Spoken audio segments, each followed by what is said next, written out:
That's what I guess you would call it. Investors Game Day podcast. That's right.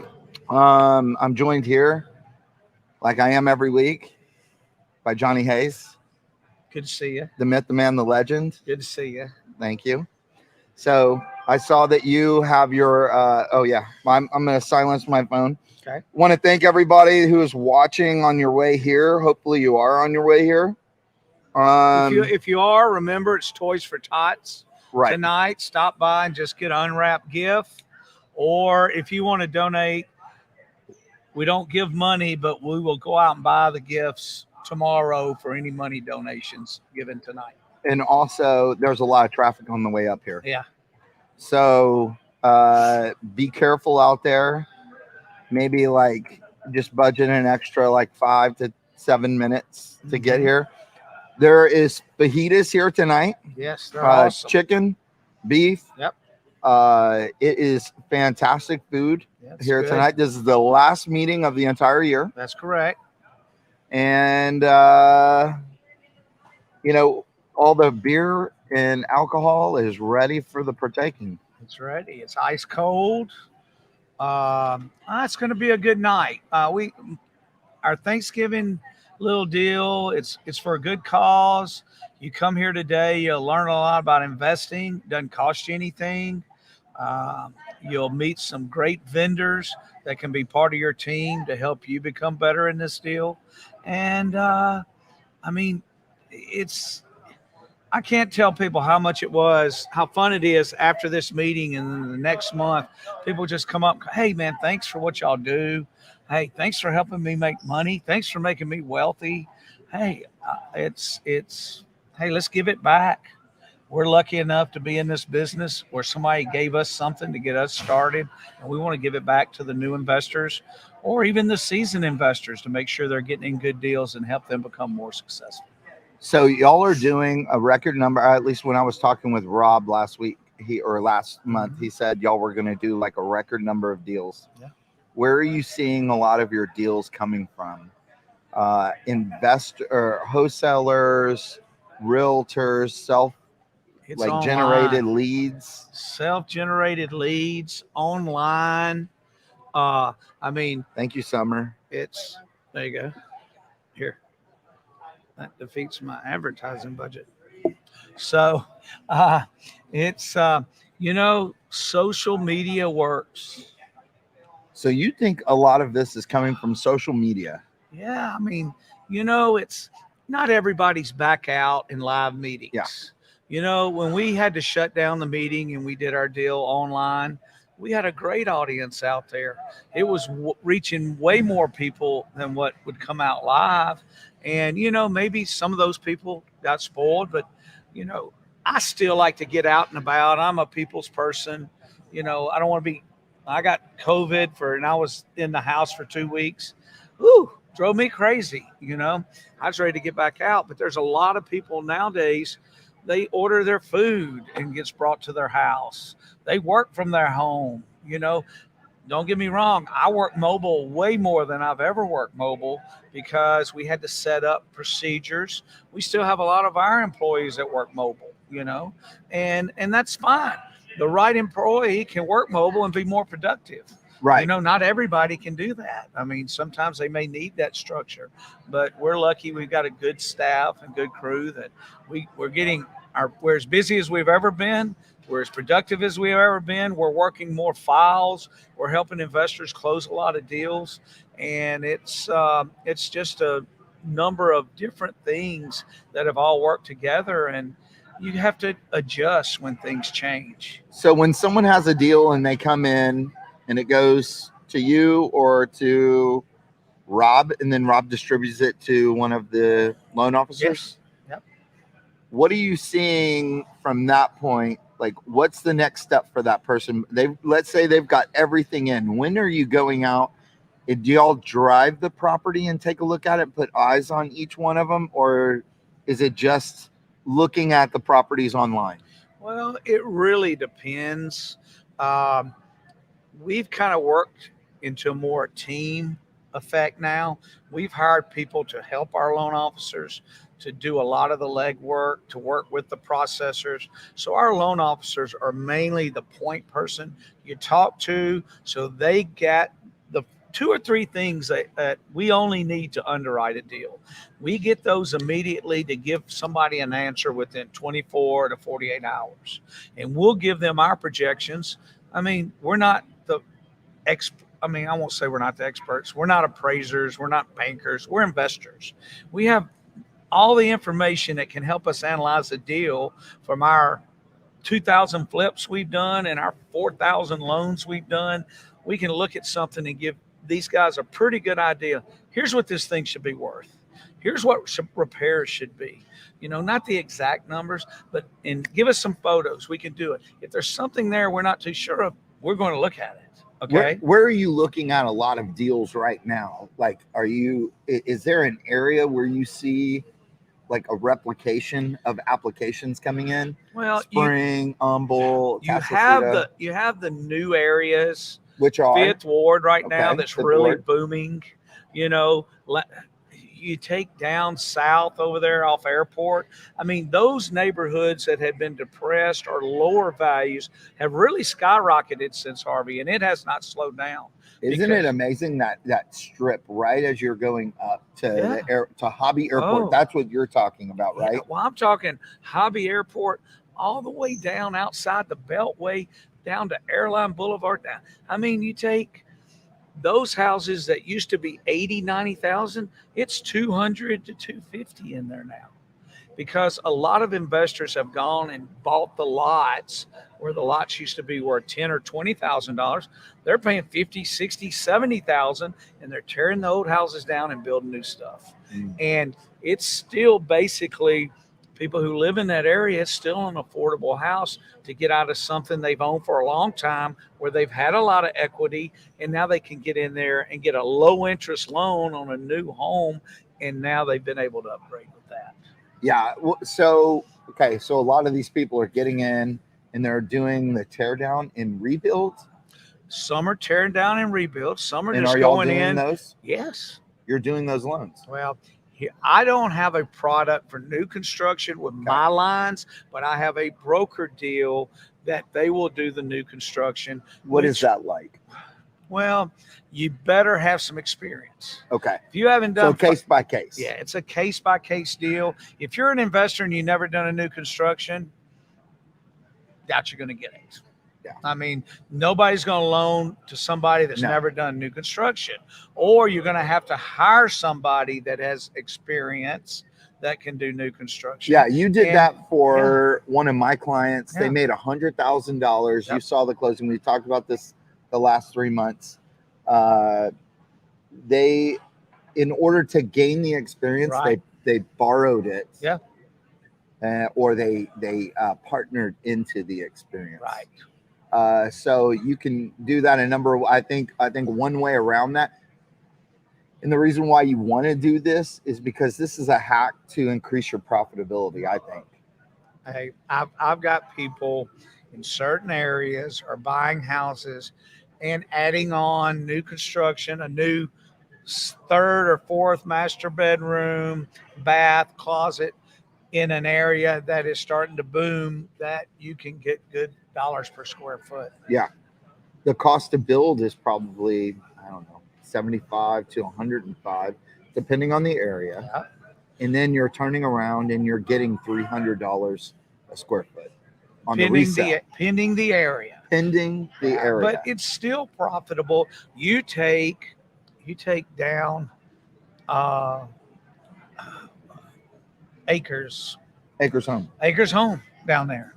You're getting $150, $180 a square foot down there, and it's going to cost you $75 in new construction costs for that price point. But you're getting so much land. Those lots are much bigger. Much bigger down. Much bigger. No, I agree. Okay, so you're seeing Fifth Ward as one hot spot. Here's what you got right now. Fifth Ward, the land values. People are selling the old places for a lot. It's just land value. So it's going to get better and better. As an asset-based lender, you have to look at it and just say, all right, where are we now? Is it going to continue to do this? I can't project and loan today on what we'll think it'll be in a year, when 6 months or 8 months the construction's complete, that's a disadvantage going to an asset-based lender. But we do see what's going on and we see the trends, so we try to do the best we can. And in those areas, it's a great place right now. It's a great buy and hold. Oh, sure. It's an awesome buy and hold, because I'm going to say right now, when we started this business 18 years ago, it was 95% flips, 5% landlords would come get business from us. Now it's 70% landlords and 30% flips, because more people are buying and holding. And even if it's a flipper, they're going to buy and hold it for maybe 2 years. With what appreciation has done over the last 3 years, it's double digits each year here in the Houston area now. And you hold it 2 years, even if you couldn't buy it at a 55, 65 cents on the dollar less repairs, because it's so competitive now.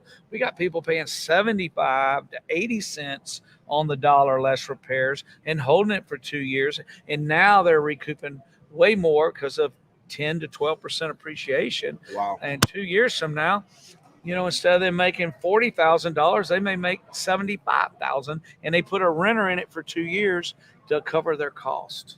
So to your point, I have a property that we got in 2008 in Hunter's Glen, out in Missouri City. Yeah. We bought that one. It was an REO. We bought it at you remember when REOs in Missouri City were like $34, $35 a square foot. Now I think we bought that last one at like $50 to $55 a square foot. Then by the time you put in your rehab, you're to that 70 to 75, right? Good deal. But we've owned it since 2008. My business partner's like, hey, look, let's go ahead and just close that one out. And so I'm like, you know what? I want this one personally. So I'm going to just buy you out of what we owe from the bank, plus your equity that you stand to gain from it. I'm going to give that to you. Hold it for 2-3 months, and then just either 100% cash amount or do a non-qualified mortgage. Non-QM. Which you have those products. Hey, and guess what? Non-QMs have gotten so competitive. You can get in the 4s now on a non-QM loan. And that's for a 30-year fix. Based on a 620 credit score would be what your preference would be. You're probably, to get in the 4s, you're probably going to have to be above 650.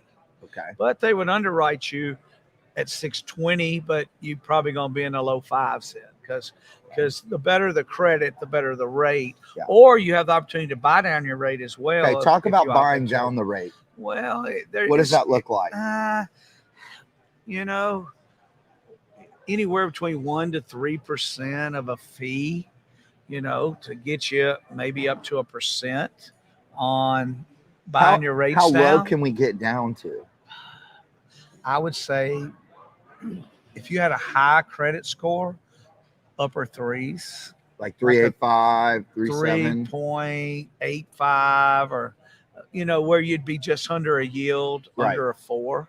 But, you're probably looking at low 4s. But if you had a 800 credit score and a 60-something% loan to value, you could probably buy it down in upper 3s.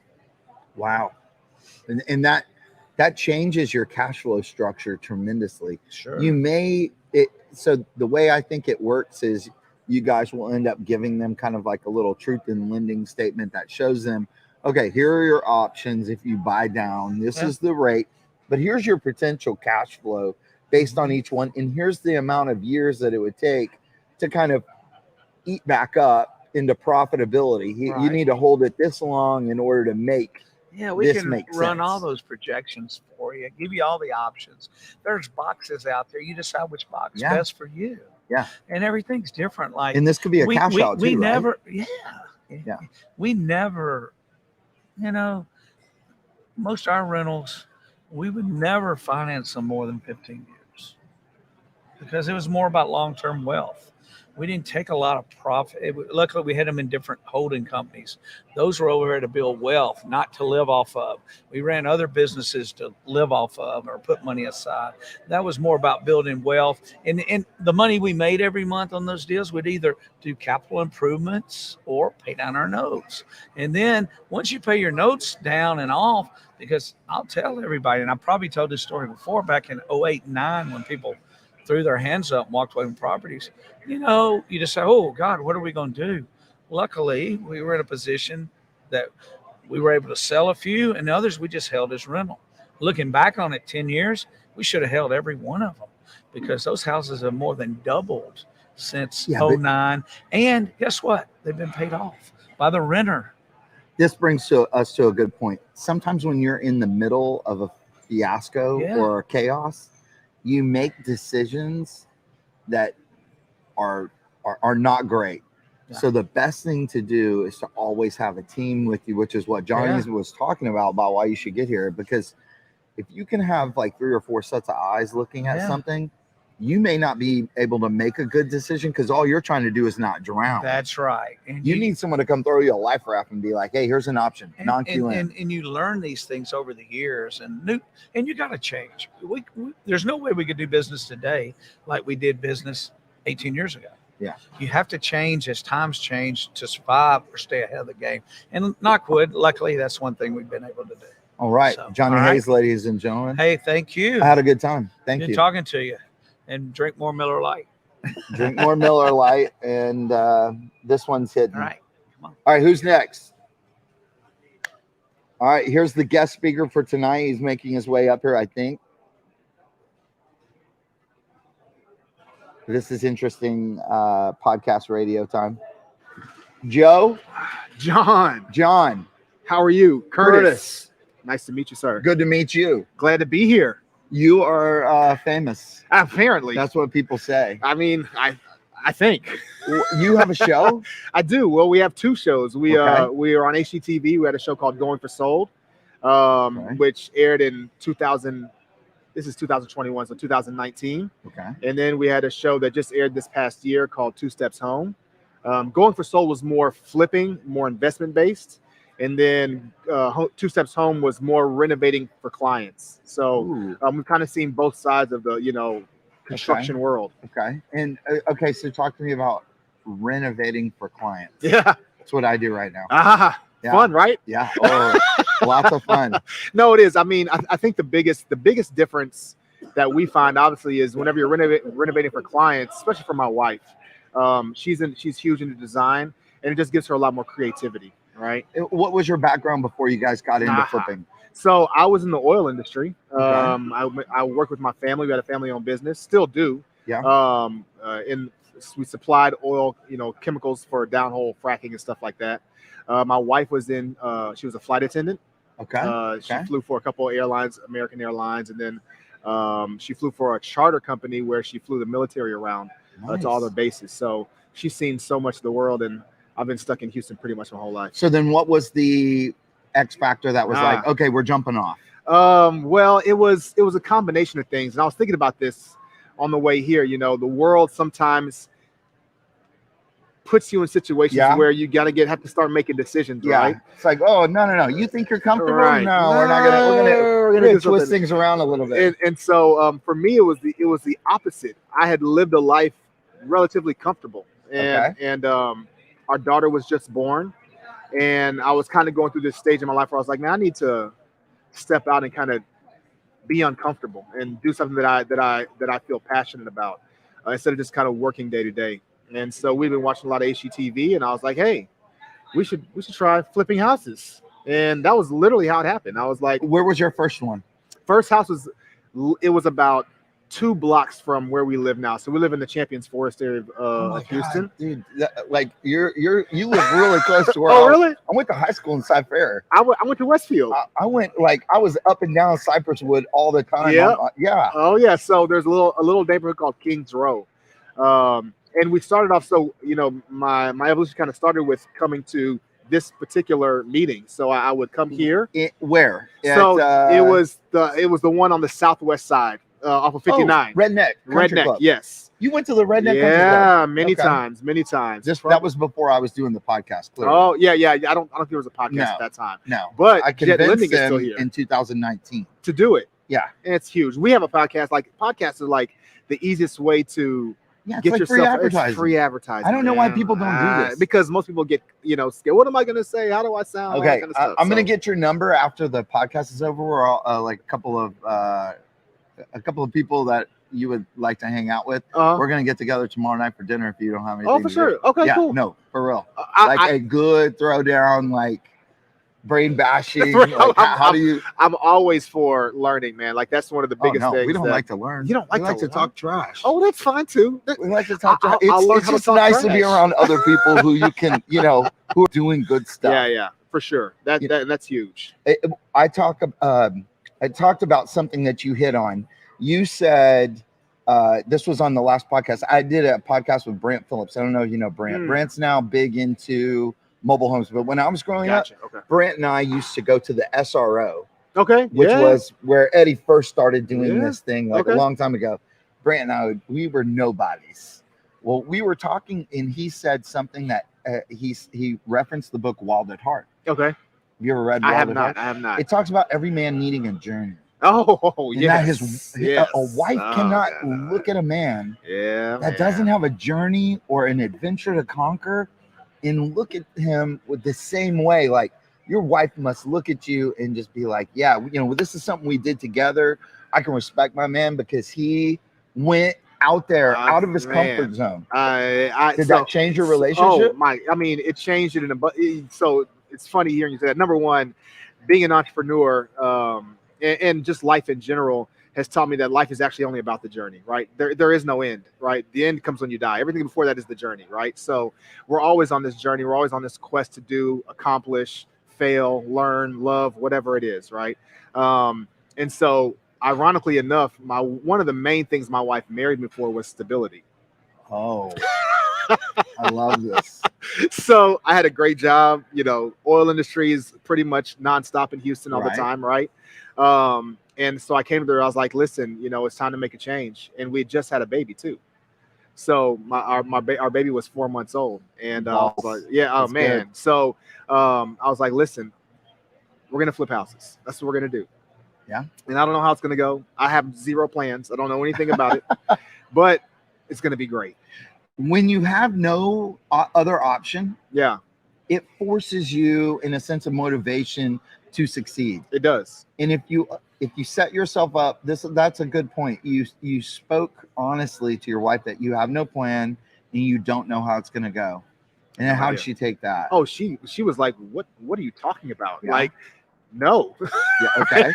But I was like, listen, I promise you, I will not fail you. It will work. I promise you. I might fail, but I won't fail you. Right. Oh yeah. Because listen, if you don't fail, it's probably not going right. You don't learn the lessons, right? If you don't have some sort of setbacks, adversity, and things of that nature. And so, what I told her, and to be perfectly honest, we had to go to therapy like 6 months into this endeavor. This is so great. Right? This is so good. Real, man. It's like, so we had to go to therapy because she was like, what is happening right now? And so, the therapist asked a really poignant question. He was like, Jon, her main thing is safety. She needs to know that she's going to be safe. And so I just told her, I was like, listen, I will die before we don't make it. We will make it. I don't know what that's going to look like, but I promise you we'll make it. Was that the last episode of therapy? Hell no. So no. She did not believe you. No, what happens is she believed me in the moment, and things like it is in entrepreneurship, things rise and fall. They rise and fall. You told me we were never gonna. You're not gonna fail me. And then so what happens is you get down to those points, and many sleepless nights. How are we gonna make ends meet? How are we gonna pay our bills? How are we gonna feed our kids? How are we gonna do whatever? Pay taxes? All these things that happen. And so, it really strengthened our relationship over time, but not like it was lovey-dovey. It was hard, right? It was hard. I just got married. I'm on my second week of marriage. Congratulations, sir. Thank you. Congratulations. Thank you. Welcome to the club. Thank you. She was married to safety. Yeah. she was engaged. Now she's engaged to chaos. Yes, that's what this is. Yeah. I think she's attracted. And I know she watches the podcast. She does watch it.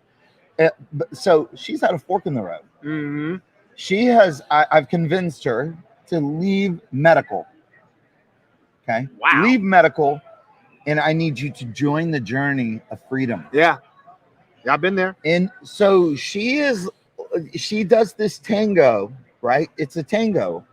Like, I love freedom. I want it, but I'm angry because I don't have security and I don't have that. I know what you're going through. I know exactly. Or I know what you went through. Yeah, yeah. So fast forward, where are y'all at today? So today we really focus mainly on renovations. We found that, one of the things that I committed to early on was that I was going to do the things that I love, period. Nothing else. It doesn't matter how much money I make doing it. I'm going to love it though, right? Because I felt like there was no point for me, the journey was pointless if you didn't get a chance to enjoy what you were doing, right? And so I found that even though overall, project for project, we make less money than flipping, it's more creative. There's more diversity, right? There's way less risk. Way less risk because it's not your money. And so we have really focused on just cultivating our business around doing renovations for people. That said, because I started in flipping, I'm never gonna not pass up on a deal that makes sense. But I probably haven't done a flip in about a year. Okay. Do you actively market for deals? How do deals find you? So we got lucky with our TV shows, right? That made a huge, like, the exposure we got from HGTV made deals just kind of come to us. I love it. Right. So what is kind of when a client comes to you, what should they expect? Is this like a 3-month turnaround from the time they meet you till they're going to get something? So this is the way that we approach it. The reason why I like doing this show or doing these podcasts is just so it's almost like you get to ask questions from other people in real life. Like, hey, am I normal? Right. No, man. So the thing that I think, especially right now, right? So coming off of like the largest expansion of the demand for housing in Houston, right? So you're coming off of that.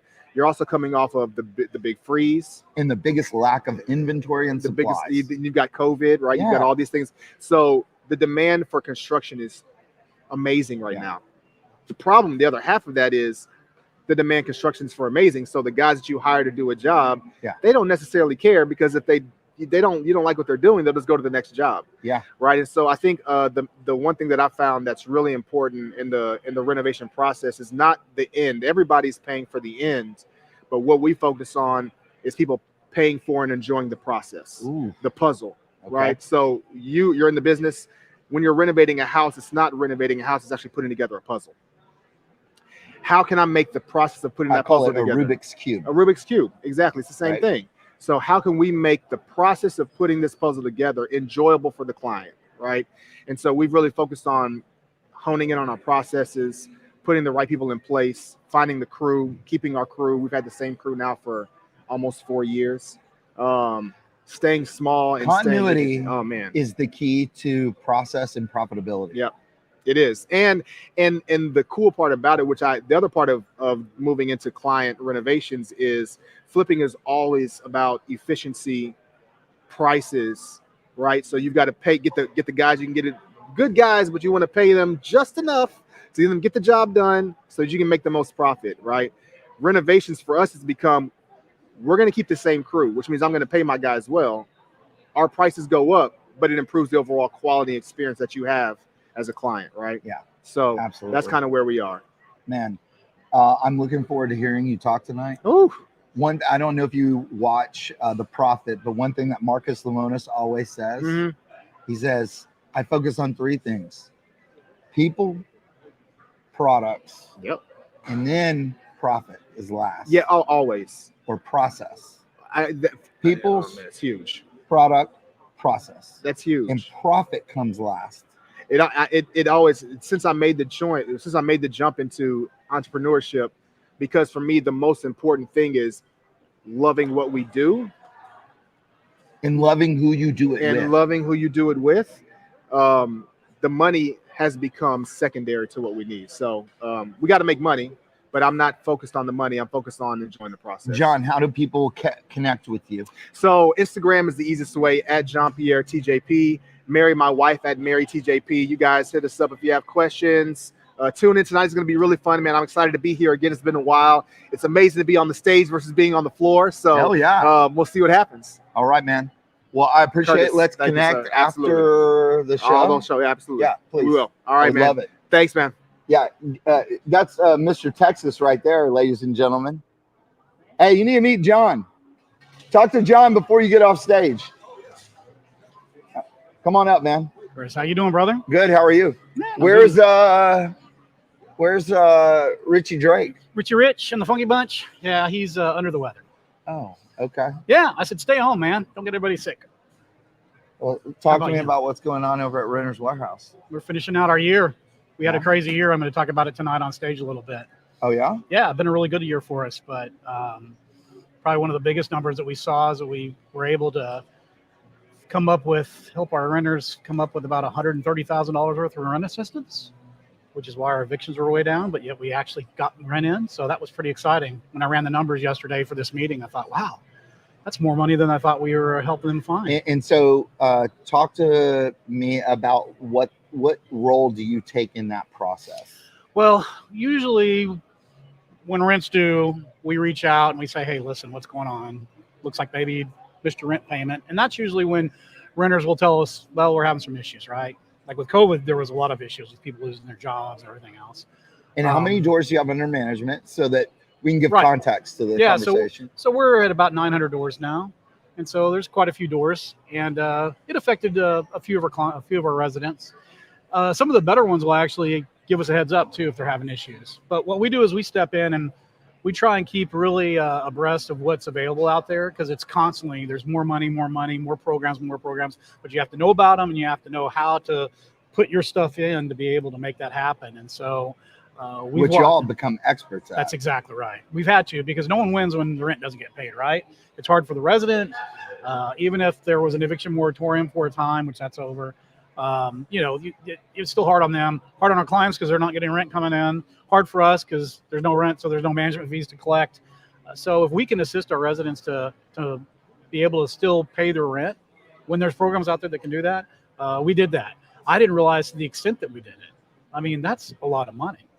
So for those people who only know Rich, what is your role over at Renter's Warehouse? Great question. So Rich and I started this back 9 years ago. I'm the president and COO and chief bottle washer. When we started, there was 2 employees and myself and Rich, and about 0 rent houses that we're managing. Right. And now we've got 32 employees, and like I said, right at 900 doors. So it's been a fun ride. And since I've been here since the beginning with him and running the company for him since day one, I've sat in every seat that there is. So it gives you an appreciation for our maintenance coordinator folks. They're managing about 500 maintenance tickets a month on those properties. That's crazy, So. but this is a good point. Yeah. When you own rental properties, when you have doors, Yes. doors have problems. Yes, they do. And you can either choose to have to pay for that, Right. or you can. I tell people this. If there was a service, it's kind of like when you travel, right? What's the thing called where you can just walk the TSA? Oh, that's right. Go right through the TSA. Right. Exactly. You go right line, through the pre-check. That would be awesome. Right. So if there was kind of like a pre-check for your life as a real estate investor, I would say, to me, it's Renter's Warehouse. Yes. Renter's Warehouse is your ability to bypass the line. Right. And not have to, you still have to undo your stuff. Right. Take your shoe off. And There's put it still in the some white participation, bag. Yeah. but your participation is It's this minimal instead of this. Yes. And what I've always said, because I started out as a Weeb Ugly Houses guy back in 2000, that's how I met Rich. That's how I met Eddie. And I bought 400 something houses, had 60 something rental properties at one point.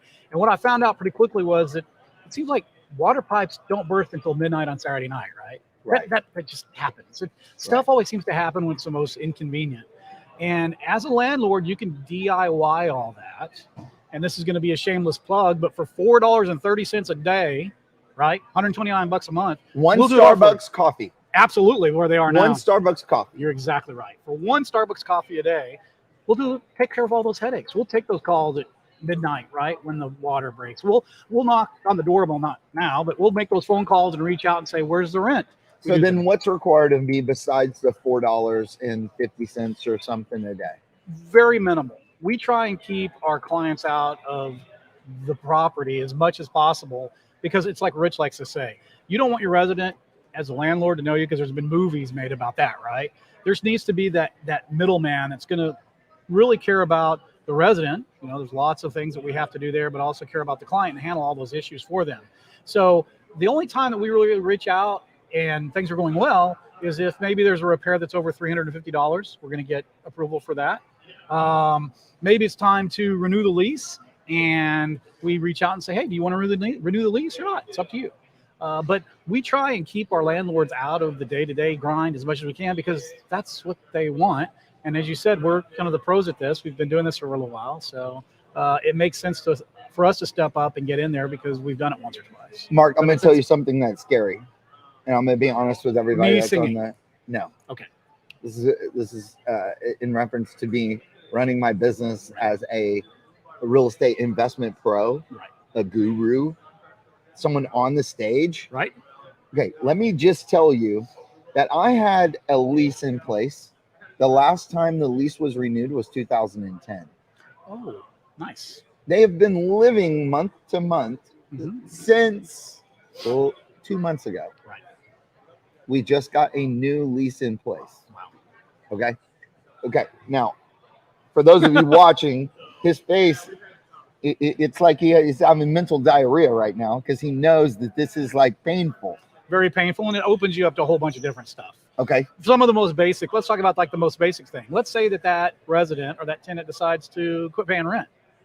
If there's an active lease in place, you can file a 3-day notice to vacate and start eviction on day 4. There's not a lease in place, you have to do a 30-day, right, for possession, and now you've drawn it out an extra 26 days. You didn't have to. That's people say, why do I have to go ahead and get that lease renewed? For me, that's the number one reason, because you have things that you can do a lot quicker if there's an actual current lease that you're both abiding under, right? And also things change. Laws change all the time. We seem to change our lease about every year. We're doing a rewrite now. Not to raise stuff or do stuff, but just things change. Fair housing changes, other stuff change. And so even like the grace period changed a few years ago, as you know. So you want to have a current lease. So the lease reflects what's going on today. And so you'll be able to do what you need to do if something happens. I realize that I don't really like having difficult conversations with people who have lived in my property for 12 years. Oh, I have tenants that I'm their friend, right? They're like, oh yeah, you're the guy that buys a turkey every year. So this is kind of like this is a nice way of putting someone in place to be the bearer of bad news. We have a client that specifically hired us because his resident was his wife's cousin. I swear. And he said he's not doing what he's supposed to be doing. And I'm just not comfortable making those calls because I see him at Thanksgiving. I see him at Christmas. So he brought us on board so we could act as that kind of middleman to kind of work between cousin and himself. And it took him totally out of the picture, because that is a difficult conversation to have when you have a relationship with somebody. And I'm sure that you've had rental properties where your tenants have stayed for years. I have.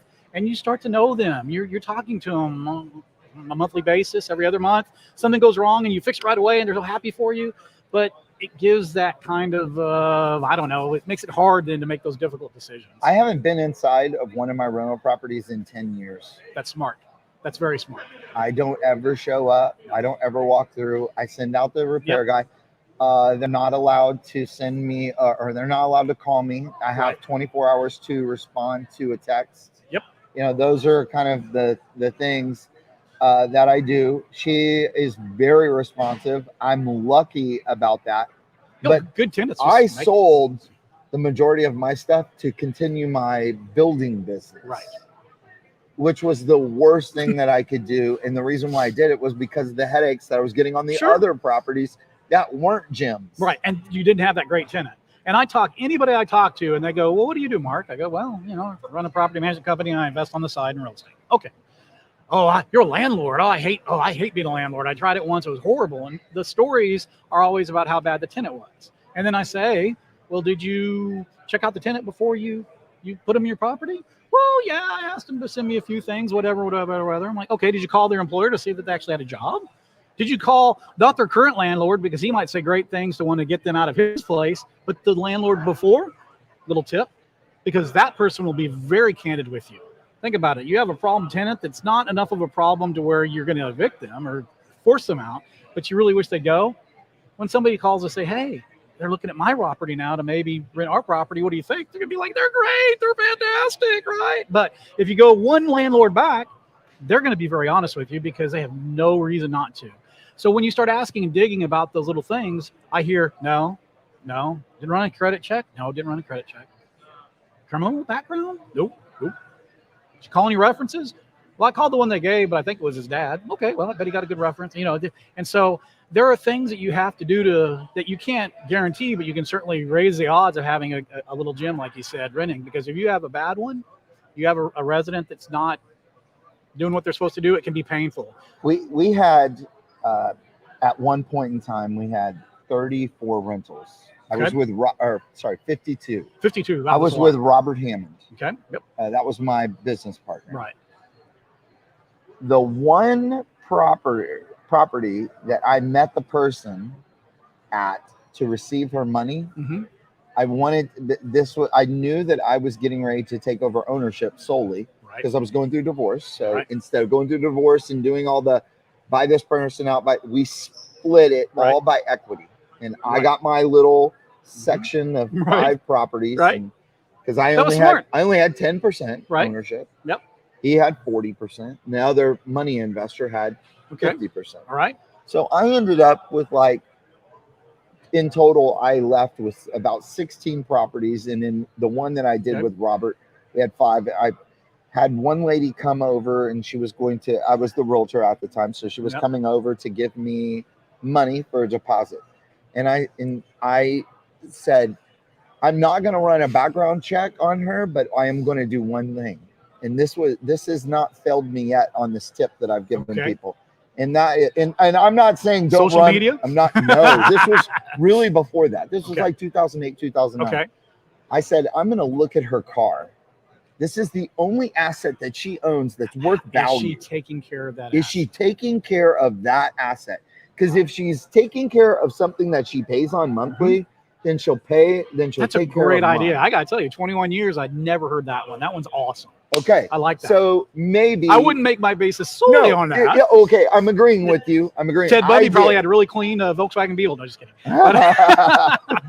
I agree with you. You should not make 100% of your decisions based on anything that ever comes out of my mouth. No, I think it's a great idea. Except for if it's design ideas. No, I can give you some really killer design ideas. True. I believe that. No, but that's a great idea. That's a really good idea because that's really the whether you succeed or fail as a landlord, especially if you've never done it before, is what kind of tenant did you place? And sometimes they look great and you're like, this is a slam dunk, I love them, and then it doesn't work out. The other thing that my business partner did, he was a CFO, so he was all about he's a left brain, and I'm more of the right brain guy, the creative's right, analytical left. Squirrel, So he created this property check or landlord's expectation checklist. Okay, it was like, we expect your rent to be on this date. This. But there was one thing that he put in bold letters. He said, if we do not get any money from you by the 7th, all communication stops. The next time you will see us will be at court. Wow. That was it. And under that, they have to initial and date and sign. Wow. I don't know. That may be another good one for you. It may be. I don't know. There's things happen. Sometimes you can get some residents to work things through, right? Maybe they sure do call though. Yeah, they do. It's they call the 6th. It's true. It's the 6th. I don't want to stop communication. That's true. No, that's pretty smart. And I like having the checklist because it just basically sets expectations. Yeah. We have what we call a rent talk that we do with every single resident that has that. Perfect. So, and these are expectations. Here's what we will do. Here's what we can't do. Here's what we expect you to do. And it's really helped us. We implemented that about 4 years ago. So anyway. Yeah, I would not take most advice from me because I am I know we're cut short, but I will say this. One of the things that you said was brilliant in that is you don't go into your rental properties At while they're all. occupied. That's so smart. You just have to say that's an asset. I know that if they move out, I'm going to have to do a make ready maybe, but that's okay because you will freak yourself out by going in because not everybody lives like you and I do, but they're still good people. So that's smart to stay out of the rental properties and just let them do their thing and let your manager do their thing. Okay, you guys got rental questions, rental problems, Rental something. you want rental assistance? That's exactly. Contact Mark. That's right. Thank you for the time. It was good seeing you. No guys. problem. Always Yeah, a pleasure. absolutely. All right. Take care. You too, bud. I'm joined tonight by the man, the myth, the legend. Good afternoon, sir. This is as his sign on his shirt says, this is Eddie Gant, Sitting down. co-founder Oh, of Jet Lending. something like that. Oh my gosh. Can you reach it and grab it? I can reach it. I'm not really trying to touch your butt, but I will. All right, there you go, buddy. Here you go. Let me have it up here. So, Eddie, you just got back from Las Vegas. talk to me about it. What was different this time? You were going to talk business or the social side of it? I want to talk the social side first.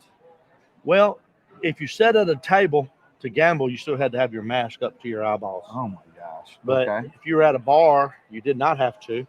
And I'm going to say 20% of the people walking through did not have masks on. 80% did. Once I saw 20% walking through without their mask on, my mask came off, and I didn't put it back on again until there was a couple of times I went in to get a bottle of water at the little, the store inside the casino. They wouldn't sell me until I had my mask on. But walking around, nobody ever said a word to me. Last year, same weekend in November,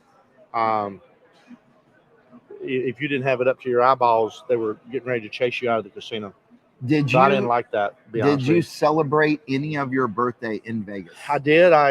Saturday I turned. It's hard to say it, man. It hurts me. 60. Really? Yeah, really. You're a young 60 though, dude. Yeah, I don't know. But I turned 60 Saturday in Vegas. Congratulations. Thank you. What would you say is your number one piece of advice for someone who's 40? Better get in real estate in a hurry.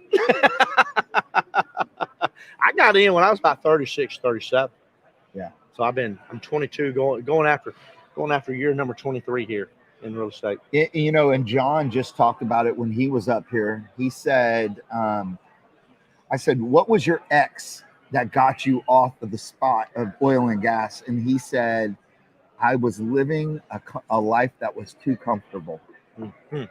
And I think real estate provides you a lot of fun, adventure, and it's a journey. Well, yeah, I mean, it's not everybody is successful. I'm real quick to tell you what my secret is. Hey, Roger. One of my fans. Yeah, well, Yeah. that was the ones of people Yeah. that were clapping for Eddie. Sorry about that. I'm not the smartest guy out there, but you probably can now, but for the first 18 years in this business, you couldn't outwork me. It wasn't going to happen. I just outwork everybody else, and I'm serious about that. And I work all the time, always have, and I still go pretty hard. Yeah.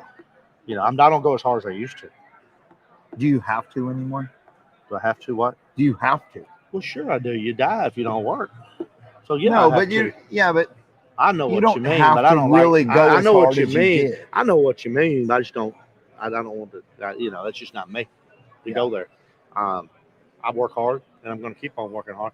I don't work quite as hard as I used to, which means on the weekends I'll only work 12, 14 hours rather than 25 on the weekend. How do you decompress? Go to my ranch. And that's Easy. in Mississippi.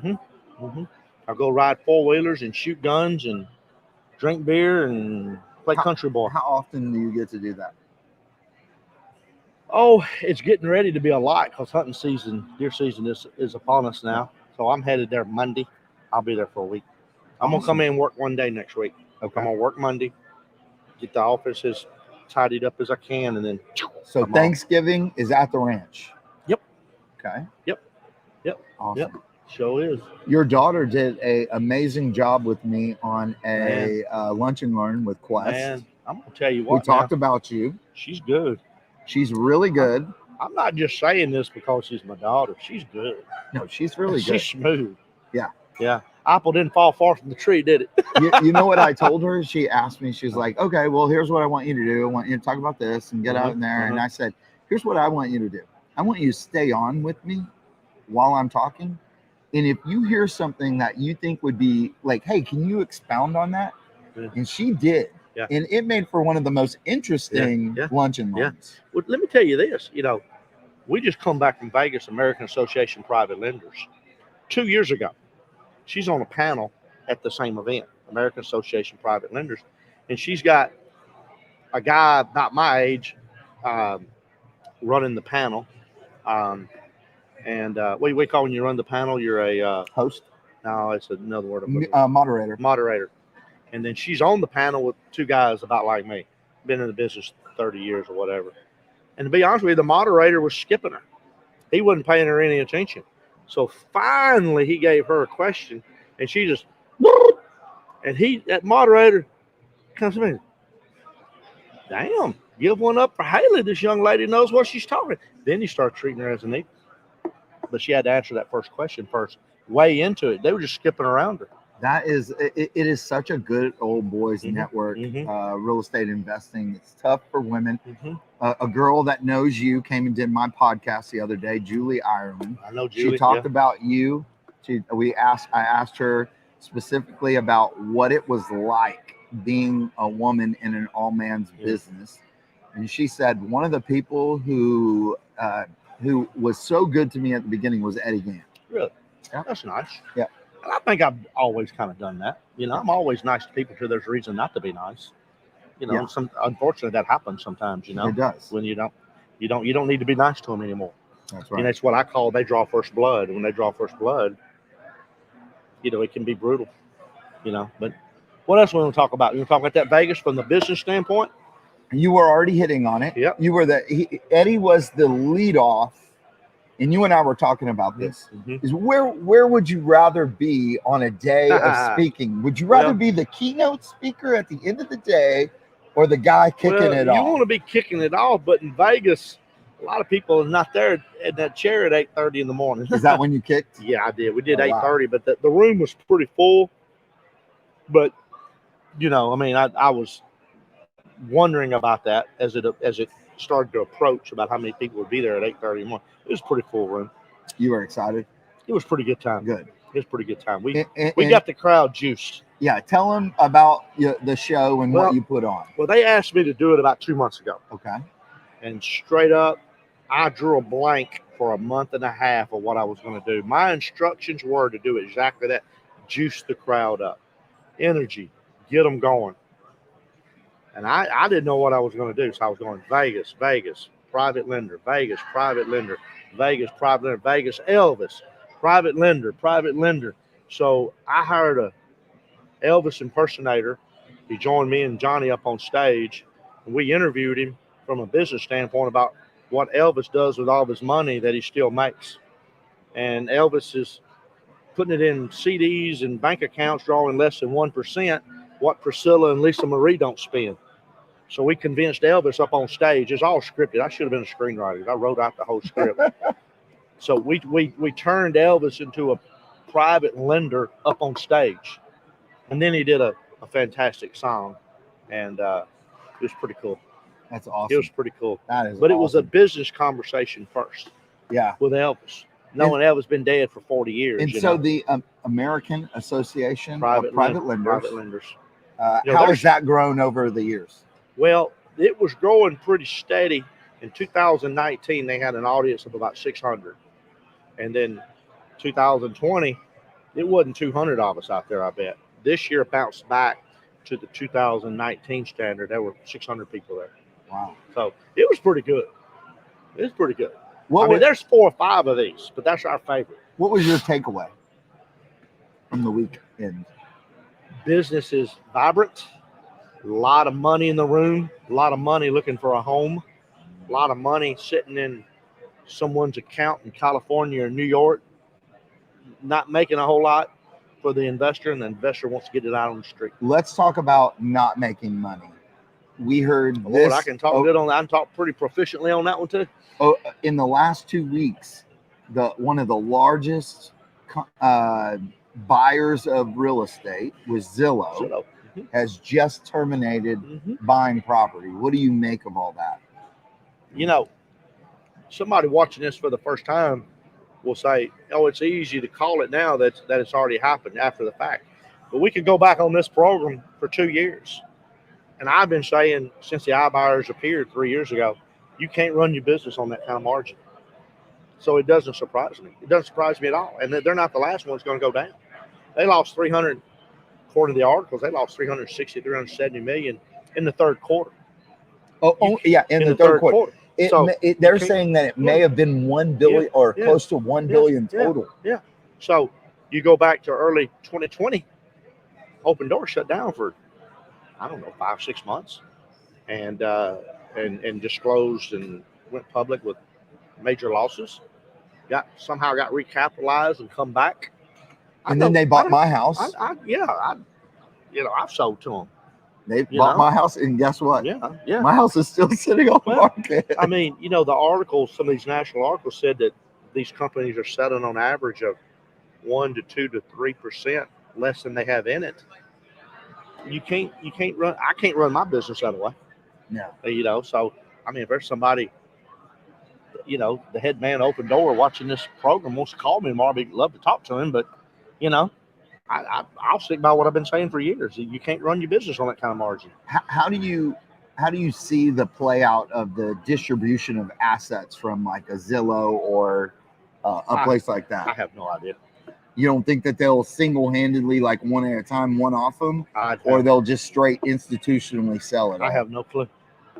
I don't know the answer to that. I don't venture too far out of Texas with any of my stuff. This is what we know. We like Texas dirt because we know what Texas dirt's all about. You start putting me in another region where I don't necessarily know the dirt value, I'm not going to perform as well. So there's plenty of business here for us, and we just don't venture outside the state too much. Now we do a little, but not much. Where are you going in Texas, or where will you not go in Texas? Oh, there's nowhere we'll not go. Our number one market is Houston. That's obvious. That's where we grew. It's where it's our home. Our second market will surprise you. I'll come back to that in a minute. Our third Beaumont. market. No, Beaumont's probably third now, and it's really close Corpus to Christi? Corpus is number 2 for us. We do a You ton said of deals. I wouldn't guess it, and I came close. Corpus Christi, and I've been saying this for a long time. It's like this little big city that no one ever talks about. Yeah. It's really cool down there. There'll be a couple of people in the audience tonight from Corpus Christi. How long is it? 2.5 hours to get there? 3 hours? Well, it depends on what part of Houston you're driving from. You're driving from the northeast portion, add an hour. But no, seriously, once you get out of Houston, if you're down, let's just say you Sugar Land and headed out, 3 plus a little maybe. I mean, it's a haul down there. Yeah. Austin's way closer. Oh, yeah. I can get from my house, I can get into Austin and the center of Austin from my house in 2.5 hours. You have anything in Austin right now? Oh, yeah. I own property. I bet I have bought, in the last 4 years, I probably bought 50 houses in Austin. That's why I call you the legend. Yeah. I mean, nobody even knows that. I mean, I got a bunch of them. But that's why I asked the question. Yeah. Austin, I mean, I can get there. I mean, I can get there by almost as fast as getting to Beaumont, to be honest with you. I mean, I get to get into Austin, not just the outskirts. I can get in the middle of Austin. Yeah, but Austin and Beaumont don't compare. Beaumont's way better. Yeah. Beaumont's a good market now. And forever it's been our number 2 market, but I'd say Corpus has taken that over. And it's what it is. We've established some really nice relationships down there, and repeat business, and we're churning and burning a lot of deals. They're waving me off. Hey, this went way too fast, It but did, I appreciate it. All right, y'all come out. Jet Lending, we're going to have Fajitas started real tonight? slow. People starting to show up now. Yep, fajitas, fajitas, I call them. Fajitas. Fajitas. All right, Eddie. Thank you, bud. Great job, buddy. You bet. Thank you.